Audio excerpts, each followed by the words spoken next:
क्योंकि शास्त्र कह रहे हैं कि सबसे बड़ी भक्ति है, यदि कुछ है तो सुनना है। ये एक प्रकार की साधना भी है। किसी के बारे में सुनना ये एक साधना है, क्योंकि व्यक्ति का स्वभाव बोलने का ज्यादा रहता, सुनने का कम रहता। एक जगह एक मैया कथा सुन रही थी, बोले महाराज जी मैं 3 घंटे आप ही की कथा में शांत रहती हूँ, बाकी 21 घंटे बोले बस बोलती रहती हूँ, क्योंकि स्वभाव है व्यक्ति का। तो सुनना भी एक साधना है। बस बात ये बड़ी है कि हम सुन क्या रहे हैं। हम ऐसा कुछ सुन रहे हैं जिससे हमारे चरित्र का निर्माण हो रहा है, या ऐसा कुछ सुन रहे हैं जिससे हमारे चरित्र का पतन हो रहा है। यदि हम ठाकुर जी की कथा सुन रहे हैं, घर पे मोबाइलों में भी यदि हम भगवान का कुछ देख रहे हैं, तो समझिए आपका उत्थान हो रहा है। और यदि हम ऐसा कुछ कर रहे हैं जिससे हमारा पतन हो रहा है, तो शास्त्र कहते हैं वो श्रवण नहीं है। वो श्रवण साधना बताया गया है, जिस श्रवण करने से आपके आत्म कल्याण का, आपके चरित्र का उत्थान हो। इसी कारण शास्त्र कह रहे हैं सबसे बड़ी भक्ति क्या है? श्रवणम कीर्तनम विष्णु स्मरणम पाद सेवनम अर्चनम वंदनम दास्यं सख्यमात्मनिवेदनम।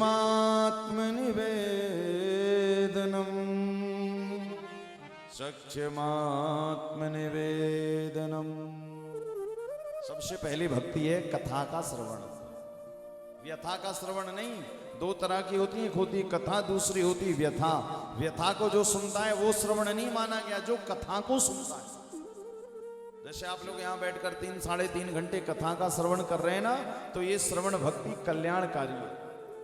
गोस्वामी जी ने रामचरितमानस में जब नवधा भक्ति कही है राम जी ने शबरी मैया के सामने, तो पहली भक्ति क्या कही? प्रथम भगति संतन कर संगा, और दूसर रति मम कथा प्रसंगा। राम जी ने शबरी मैया से कहा, जो मेरी कथा के प्रति प्रेम रखेगा शबरी, वो मेरी कथा को सुनते सुनते मुझे प्राप्त कर जाएगा, और कोई साधन करने की जरूरत नहीं। इसी कारण आप जीवन में एक संकल्प लें कि आप 24 घंटे तो जो बोलते हैं, जो सुनते हैं, वो अलग बात है, किंतु कम से कम एक संकल्प लेना चाहिए कि हमें प्रतिदिन 1 घंटे भगवान का नाम सुनना जरूर है। ठाकुर जी का नाम गाना भी है, सुनना भी है। हमारे वृंदावन में आज भी ब्रज की गोपियां ठाकुर जी की कथा को सुनने के लिए जाती हैं। एक गोपी ने तो ये तक लिखा है कि गोविंद हम तुमको देखकर तुम्हारे चक्कर में नहीं आई, अपितु तुम्हारी कथा को सुनकर तुम्हारे चक्कर में आ गई। एक दिन गोपियां माखन बेचने आती थी वृंदावन, गोकुल नंदगांव बरसाने से, तो माखन बेचती आई एक दिन वृंदावन, और माखन लो माखन कहते कहते वृंदावन में उनका पूरा माखन बिक गया। कहा अब क्या किया जाए? कहा एक काम करते हैं, चलो माखन बिक गया, किसी वक्ता की कथा चल रही थी, तो जाकर के कथा में बैठ गए। जब दोनों नहीं करेंगे, बोले आज माँ पूजा करेगी, आज पिताजी पूजा। क्यों? क्योंकि गोस्वामी जी ने ये बात लिखी है कि कलयुग में केवल और केवल व्यक्ति को भगवान से प्रेम ठाकुर जी की कथा से ही होगा। यही कलिकाल ना साधन दूजा, जोग यज्ञ जप तप व्रत पूजा। यही कलिकाल ना साधन दूजा। कलयुग में कोई दूसरा साधन नहीं सिवाय कथा के।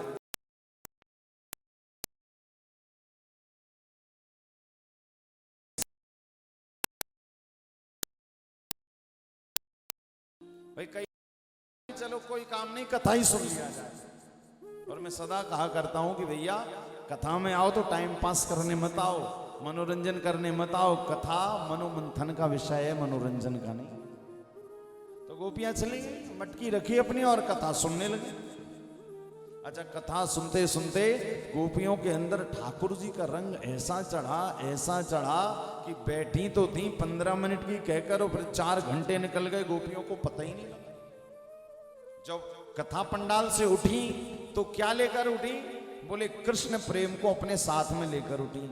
और जब वहां से जाने लगी तो गोपियों ने कहा, गोविंद हम तुमको देखकर, आज तुमको तो हमने कितनी बार देखा, किंतु हम तुम्हारे चक्कर में नहीं आए, किंतु आज हमने आपकी कथा सुनी तो हम आपके चक्कर में आ गए। और भैया दुनिया में सारे चक्कर खराब हैं, सबसे बढ़िया चक्कर ठाकुर जी का है। इनके चक्कर में पड़ जाओ तो दुनिया के सारे चक्कर अपने आप छूट जाते हैं।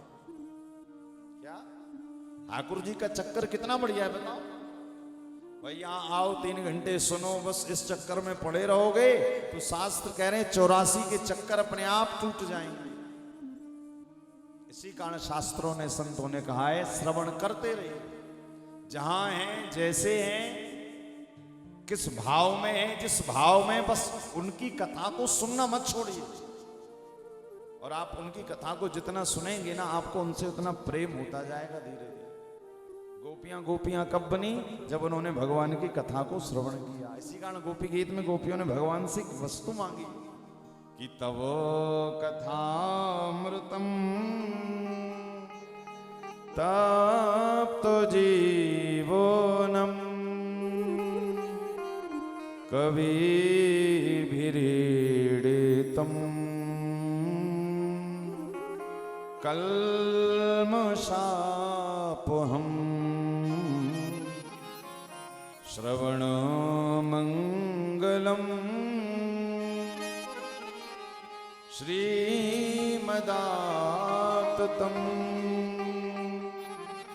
भुवि गृह्णन्ति ते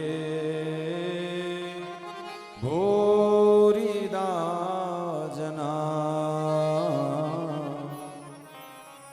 गोपियां ठाकुर जी से कहती हैं, गोविंद तब कथामृतम तब तो जीवनम।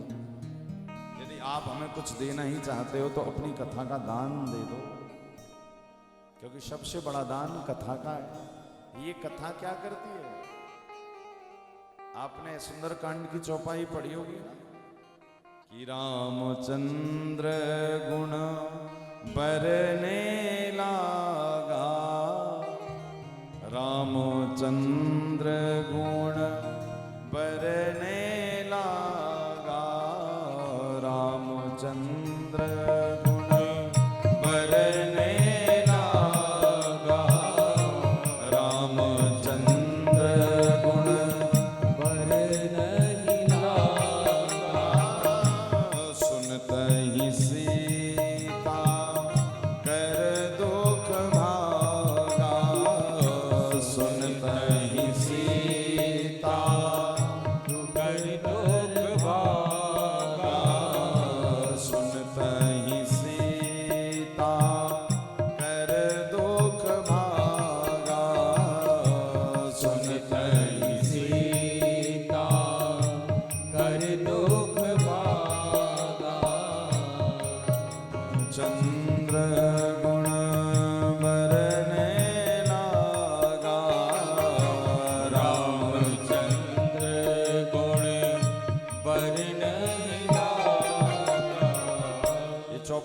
सुंदरकांड की कब की है?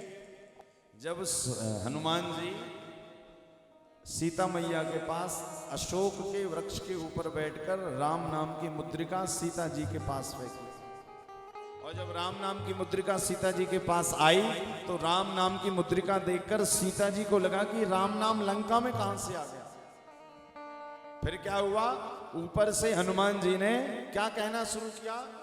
राम सिया राम जय जय राम, राम सिया राम जय जय राम। ये कह रहे थे, संकीर्तन कर रहे थे। ये सुनते मात्र से सीता मैया के जीवन का कष्ट था ना, तो सीता मैया ने जब राम नाम लंका में सुना तो उनको लगा कि मैं लंका में नहीं हूं, मैं अयोध्यापति भगवान राघव के चरणों में बैठी। कहने का अभिप्राय कि भगवान की कथा, भगवान का नाम क्या करता है? भगवान का नाम आपके जीवन के सारे टेंशन को जीरो कर देता है। ये उनको पता होगा जिन्होंने जीवन में प्रैक्टिकल किया है। कोरोना काल आया था ना, कोविड में सबसे ज्यादा वैज्ञानिकों ने, साइंटिस्टों ने, डॉक्टरों ने यही सलाह दी थी कि भैया घर पे रहकर भगवान का खूब संकीर्तन करो, खूब भजन करो। क्यों करो? क्योंकि जितना आप घर पे भजन करेंगे, ठाकुर जी का नाम गाएंगे, घर पे घर की जो ऊर्जा है उतनी ही पॉजिटिव रहने वाली है।